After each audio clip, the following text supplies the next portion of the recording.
is Gary Laws, and I'd like to spend some time with you today discussing the importance of caregiving and perhaps offer some helpful hints for caregivers that might make their task more efficient.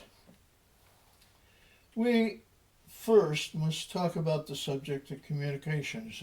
I think it's important. Communication is key both with your loved one and their medical team.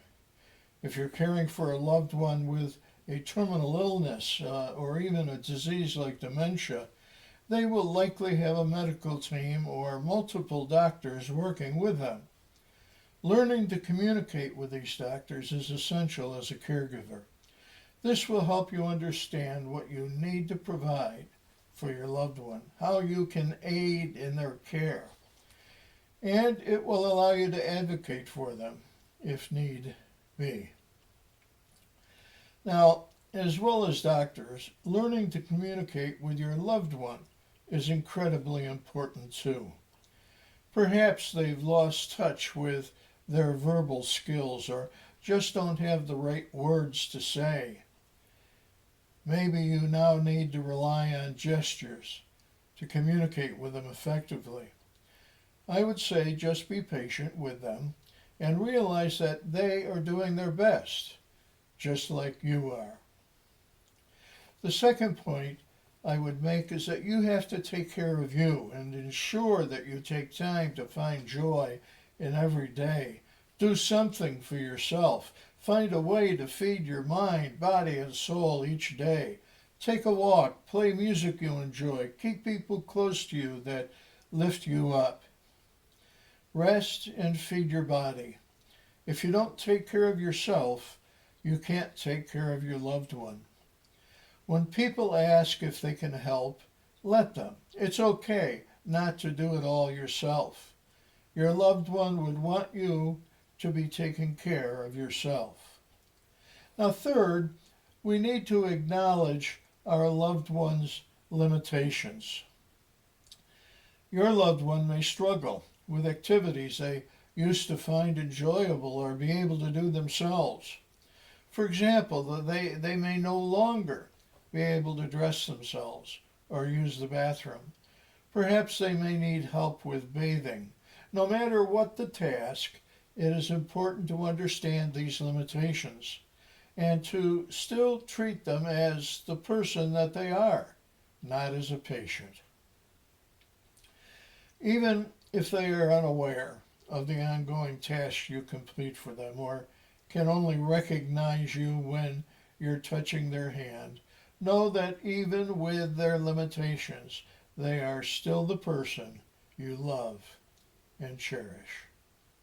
Oh, how true that is. The main thing, I think, is to listen to what they have to say. Words may be few at the end. Comfort them by holding their hand.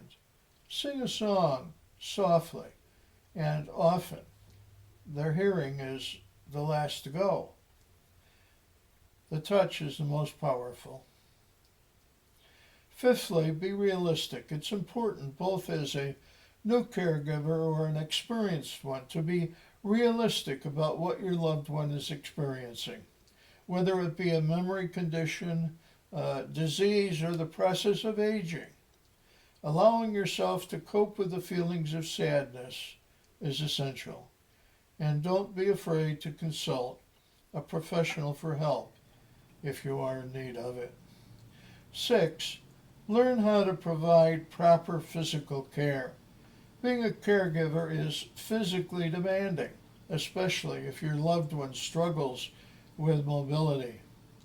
Learning the proper way to lift and feed and provide other forms of care for your loved one is an important piece of the caregiving process. Knowing the correct way to do caring methods will help minimize the risk of injury.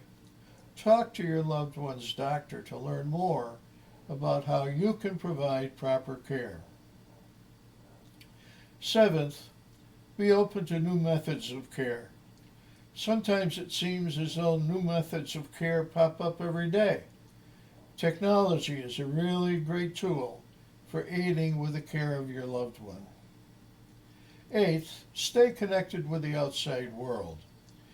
When you become a caregiver, it's easy for your new responsibilities to completely take over your world. When this happens, you can find yourself feeling isolated, which could lead to symptoms of depression becoming more prevalent in your life. Oh, I can't overemphasize the importance of taking care of yourself. Don't allow for this to happen. Take some time to stay connected with the outside world, family, friends, colleagues, and talk about something other than your responsibilities as a caregiver. Remember, taking care of yourself is important for the care of your loved one, too. Ninth, get organized. Consider all legal documents, financial obligations, and care preferences, and make sure you've spoken to your loved one about them. It may seem like a difficult conversation to have at first, but you'll thank yourself later. It helps to have these things in order sooner rather than later. Caregiving is an important part of your life and your loved one's life. I'm in a position now with my wife in a nursing home. It's difficult in a different way, of course. The 12 or so years that I took care of her was a wonderful, wonderful privilege. But now her care is in the hands of others, and I have to deal with that. It's quite different, I can tell you. But my support for her changes.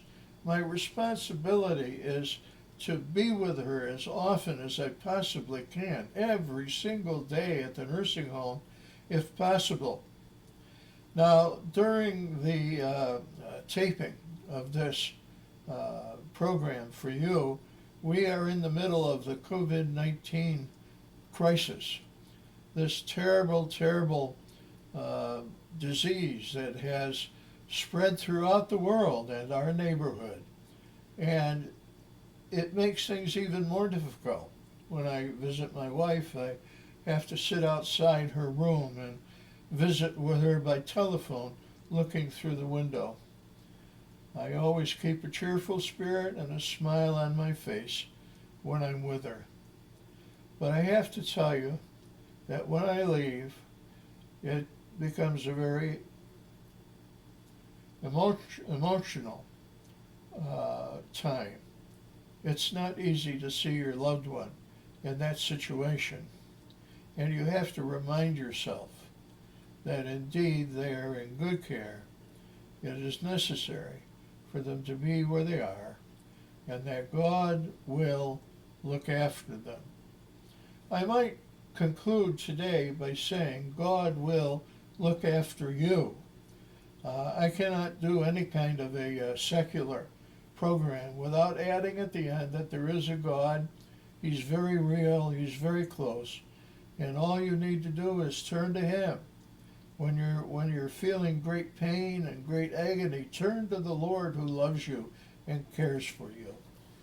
Go talk to your pastor. If you don't have a pastor, I'm sure that if you go to one of your local churches, the pastor would be more than willing to counsel with you.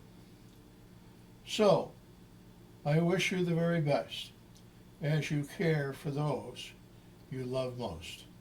May God bless you.